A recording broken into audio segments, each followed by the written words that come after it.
Wow, wasn't that terrific? Just really, really good. Looked hard. Hey folks, I'm Amos, and this is the new Spector NS Pulse bass. You might remember a previous iteration of this instrument that had an all swamp ash body and like a sandblasted texturing thing. Well, we've had ourselves a bit of what the kids call a glow up. This new generation of pulses adds a quilted maple cap to give it a little bit more of a refined look other than the blasted ash thing. Blasted ash, that does not sound right. Anyway, this is one of Spector's more wallet-friendly offerings, and it's found a couple of places to cut costs while still getting the Spector experience into your hands. Let's go to the close-up pan and scans. The NS Pulse keeps the swamp ash body of the previous generation and adds a stately quilted maple cap and keeps the comfy belly curve on the back. The neck is a 3-piece roasted maple situation with a Macassar ebony fretboard. There's another one of those words that I've only ever seen written down. Macassar, Macassar. It's basically just like don't say massacre. The Pulse features a bolt-on construction as opposed to some higher-end Spectors that run the neck all the way through the body, but it's on there pretty good. Scale length for the 4-string Pulse is 34 inches, but the 5 and 6-string versions are 35 inches in scale length. There are no position indicators on the fretboard save the Fancy Pants logo at the 12th fret, but the side dots are luminlay, which I think is just like a fancy way to say glow in the dark.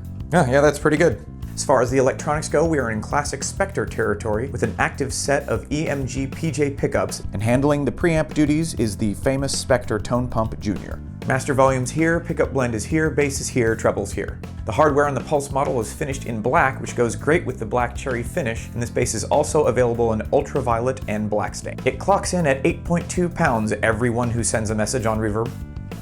Okay, this thing's great. It is down to do pretty much whatever you want it to do, as long as what you want to do requires an active sound. There's no way to put this puppy in passive mode, and I mean, look at it. It's got EMGs, it's a Spector. I don't think a lot of people are going to put ancient flats on this and stuff a bunch of foam under the strings. It wants to go fast and be heard. In the hands, on the lap, it's really comfortable. The body has that signature Spector kind of convex curve that makes it sit really comfortably against your body, but that also kind of has the effect of pushing the pickups and the strings kind of out and sort of into the palm of your hand. It feels very eager to be played. I am into this reverse position precision.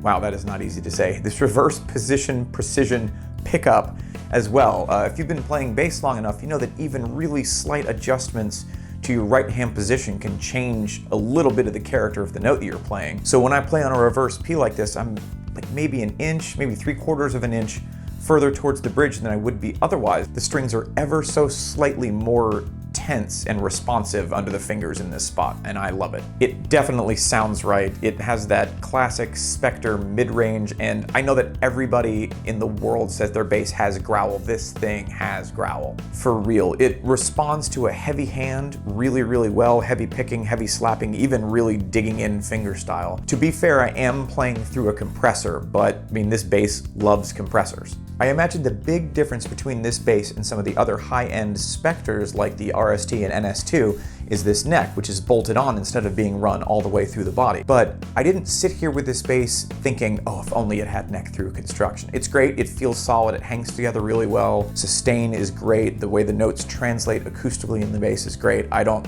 see it being a shortcoming. I do miss the gloss finish just a little bit though. The quilted top in place of the sandblasted ash thing I think is great. It would look even better in a gloss finish, but what this bass does feel like to me is that it's gonna wear in really well. I've had a couple of flat finish basses and they get shiny in the places that you touch them the most, so that sort of become more yours as you play them. So if you're looking for the Spector silhouette and sound and can live without a couple of the more typical features, this is definitely a bass worth checking out. I've had a blast playing it. This has been the Spector NS Pulse. I've been Amos, you've been amazing. I don't have anything to say this time.